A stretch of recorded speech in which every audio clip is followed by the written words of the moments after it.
Om Shanti. Good morning. आज है 4 मार्च 2025। सुनते हैं आज की वाणी का सार।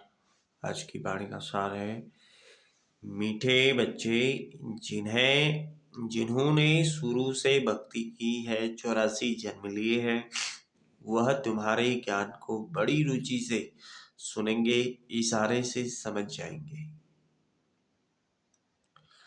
प्रश्न है, देवी देवता घराने के नजदीक वाली आत्मा है या दूर वाली, उसकी परख क्या होगी? उत्तर है, जो तुम्हारे देवता घराने की आत्माएं होंगी, उन्हें ज्ञान की सब बातें सुनते ही जंच जाएगी। वह मूझेंगे नहीं।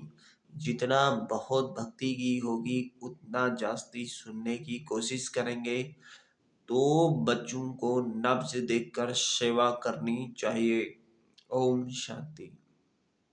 रूहानी बाप बैठ रूहानी बच्चों को समझाते हैं। यह तो बच्चे समझ गए, रूहानी बाप है निराकार। इस शरीर द्वारा बैठ समझाते हैं, हम आत्मा भी निराकार है। इस शरीर से सुनते हैं तो अब दो बाप इकट्ठे हैं न, बच्चे जानते हैं दोनों बाबा यहाँ हैं। तीसरे बाप को जानते हो, परंतु उनसे फिर भी यह अच्छा है, इनसे फिर वह अच्छा नंबरवार है ना। तो उस लौकिक से संबंध निकल, बाकी इन दोनों से संबंध हो जाता है। बाप बैठ समझाते हैं मनुष्यों को कैसे समझाना चाहिए। तुम्हारे पास मेला प्रदर्शनी में तो बहुत आते हैं, यह भी तुम जानते हो। 84 जन्म कोई सब तो नहीं लेते होंगे। यह कैसे पता पड़े कि यह 84 जन्म लेने वाला है या 10 जन्म लेने वाला है या 20 जन्म लेने वाला है? अब तुम बच्चे यह तो समझते हो कि जिसने बहुत भक्ति की होगी शुरू से लेकर, तो उनको फल भी इतना ही जल्दी और अच्छा मिलेगा। थोड़ी भक्ति की होगी और देरी से की होगी तो फल भी इतना थोड़ा और देरी से मिलेगा। यह बाबा सर्विस करने वाले बच्चों के लिए समझाते हैं। बोलो, तुम भारतवासी ही तो बताओ, देवी देवताओं को मानते हो? भारत में इन लक्ष्मी नारायण का राज्य था ना। जो 84 जन्म लेने वाला होगा, शुरू से भक्ति की होगी, वह झट समझ जाएगा। बरोबर आदि सनातन देवी देवता धर्म रुचि से सुनने लग पड़ेंगे। कोई तो ऐसी ही देखकर चले जाते हैं, कुछ पूछते भी नहीं, जैसे कि बुद्धि में बैठता नहीं। तो उनके लिए समझाना चाहिए, यह अभी तक यहाँ का नहीं है, आगे चल समझ भी लेवे।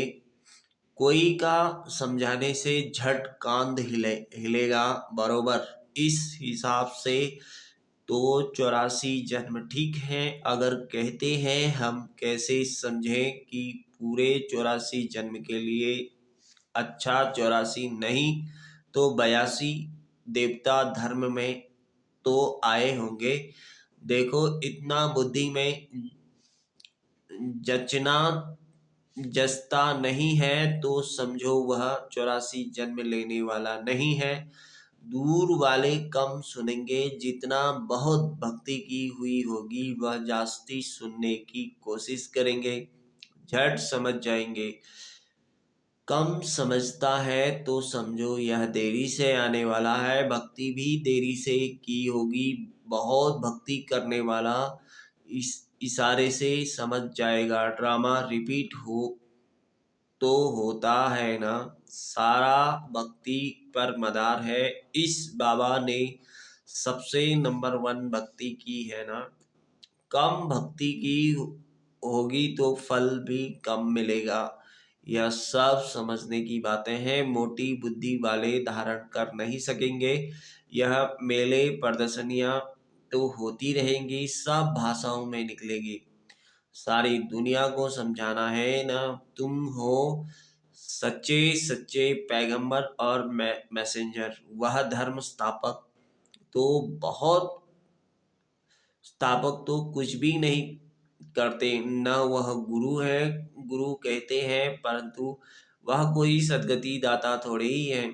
वह जब आते हैं उनकी संख्या ही नहीं हो, नहीं तो सदगति किसकी करेंगे। गुरु वह जो सदगति दे, दुख की दुनिया से शांति धाम ले जाए। क्राइस्ट आदि गुरु नहीं, वह सिर्फ धर्म स्थापक है। उन्हों का और कोई पोजीशन नहीं है। पोजीशन तो उन्हों का है जो पहले पहले सतो प्रधान में, फिर सतो रजो तमो में आते हैं। वह तो सिर्फ अपना धर्म स्थापन कर पुनर्जन्म लेंगे। जब फिर सबकी तमोप्रधान अवस्था होती है तो बाम आकर सबको पवित्र बनाए ले जाते हैं। पावन बना तो फिर पति दुनिया में नहीं रह सकते। पवित्र आत्माएं चली जाएंगी मुक्ति में, फिर जीवन मुक्ति में आएंगी। कहते भी हैं वह लिबरेटर है, गाइड है, परंतु इसका भी अर्थ नहीं समझते। अर्थ समझ जाए तो उनको जान जाए। सतयुग में भक्ति मार्ग के अक्षर भी बंद हो जाते हैं। यह भी ड्रामा में नूंद है जो सब अपना अपना पार्ट बजाते रहते हैं। सदगति को एक भी पा न सके। अभी तुमको यह ज्ञान मिल रहा है। बाप भी कहते हैं मैं कल्प कल्प कल्प के संगम युगे आता हूँ। इनको कहा जाता है कल्याणकारी सतयुग। संगम युग और कोई युग कल्याणकारी नहीं है। सतयुग और त्रेता के संगम का कोई महत्व नहीं। सूर्यवंशी पास्ट हुई, फिर चंद्रवंशी राज चलता है, फिर चंद्रवंशी से वैश्यवंशी बनेंगे तो चंद्रवंशी पास्ट हो गए। उनके बाद क्या बने वह पता ही नहीं रहता है। चित्र आदि रहते हैं तो समझेंगे यह सूर्यवंशी हमारे बड़े थे, चंद्रवंशी थे।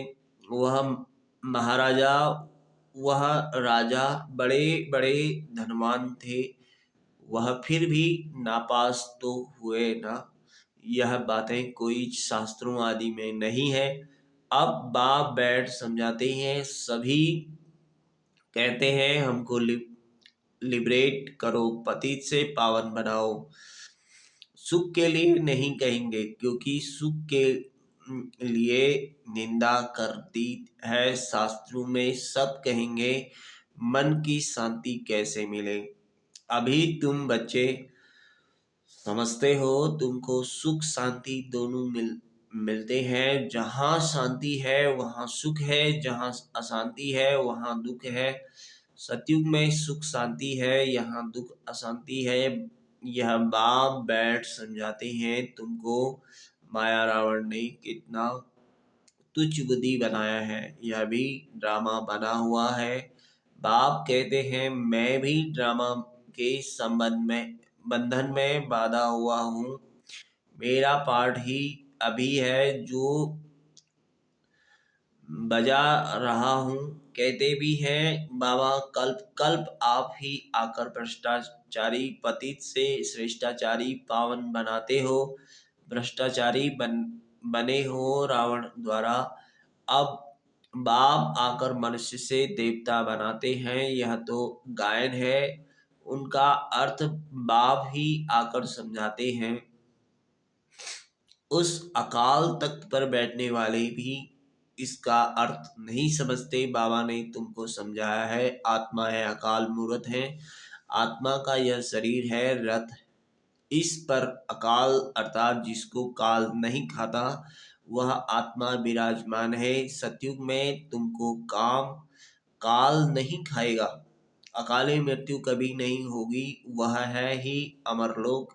यह है मृत्युलोक। अमरलोक मृत्युलोक का भी अर्थ कोई नहीं समझते हैं। बाप कहते हैं मैं तुमको बहुत सिंपल समझाता हूँ, सिर्फ मामेकम याद करो तो तुम पावन बन जाएंगे। साधु संत आदि भी गाते हैं पतित पावन।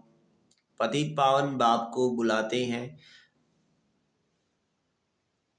कहाँ भी कहाँ भी जाओ तो यह जरूर कहेंगे पतित पावन। सच तो कभी छिप नहीं सकता। तुम जानते हो अभी पतित पावन बाप आया हुआ है, हमें रास्ता बता रहे हैं। कल्प पहले भी कहा था अपने को आत्मा समझ मामेकम याद करो तो तुम सतो प्रधान बन जाएंगे।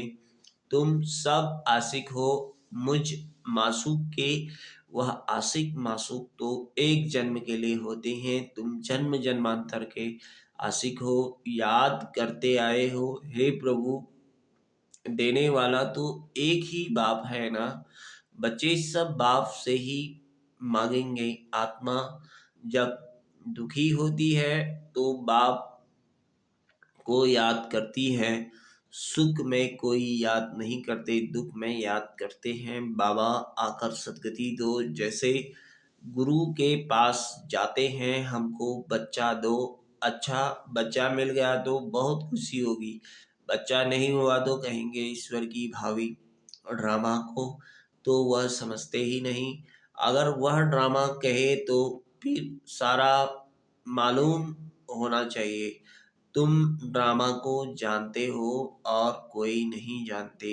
न कोई शास्त्रों में ही है ड्रामा माना ड्रामा। उनके आदि मध्य अंत का पता होना चाहिए। बाप कहते हैं मैं 5,000 वर्ष बाद आता हूँ। यह 4 युग बिल्कुल इक्वल है। स्वास्तिका का भी महत्व है ना। खाता जो बनाते हैं तो उसमें स्वास्तिका बनाते हैं। यह भी खाता है ना। हमारा फायदा कैसे होता है, फिर घाटा कैसे पड़ता है। घाटा पड़ते पड़ते अभी पूरा घाटा पड़ गया है। यह हार जीत का खेल है। पैसा है और हेल्थ भी है तो सुख है।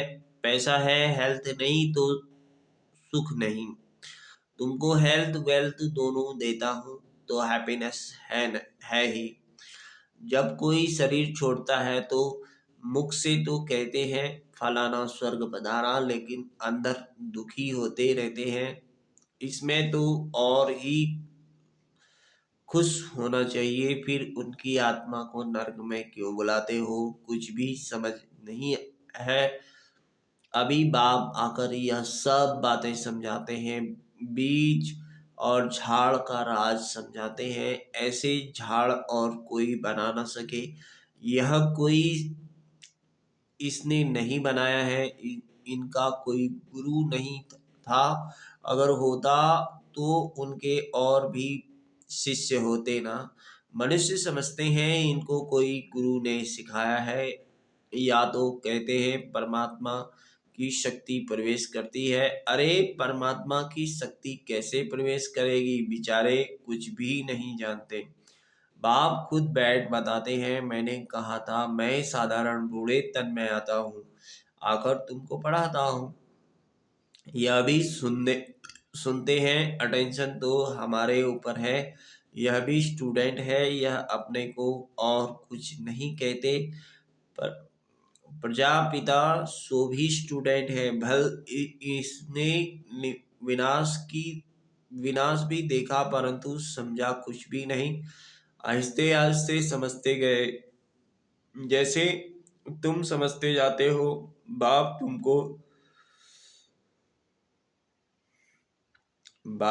तुमको समझाते हैं। बीच में यह भी समझते जाते हैं, पढ़ते रहते हैं। हर एक स्टूडेंट पुरुषार्थ करेंगे पढ़ने का। ब्रह्मा विष्णु शंकर तो है ही, सूक्ष्म वतनवासी उन्हों का क्या पार्ट है, यह भी कोई नहीं जानते। बाप हर एक बात आप ही समझाते हैं। तुम प्रश्न कोई पूछ नहीं सकते। ऊपर में है शिव, शिव परमात्मा, फिर देवताएं, उनको मिला कैसे सकते हैं? अभी तुम बच्चे जानते हो।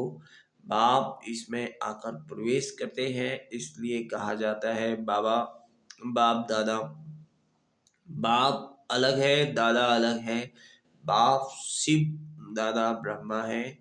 वर्षा शिव से मिलता है, इन द्वारा ब्राह्मण हो गए ब्रह्मा के बच्चे। बाप ने एडॉप्ट किया है ड्रामा के प्लान अनुसार। बाप कहते हैं नंबर 1 भक्त यह है, 84 जन्म भी इसने लिए हैं। सांवरा और गोरा भी इनको कहते हैं श्री कृष्ण। सतयुग में गोरा था, कलयुग में सांवरा है। पतित है ना, फिर पावन बनते हैं। तुम भी ऐसे बनते हो। यह है आयरन एज वर्ल्ड, वह है गोल्डन एज वर्ल्ड। सीढ़ी का किसको पता नहीं है। जो पीछे आते हैं वह 84 जन्म थोड़े ही लेते होंगे, वह जरूर कम जन्म लेते होंगे, जन्म लेंगे, फिर उनको सीढ़ी में दिखा कैसे सकते हैं।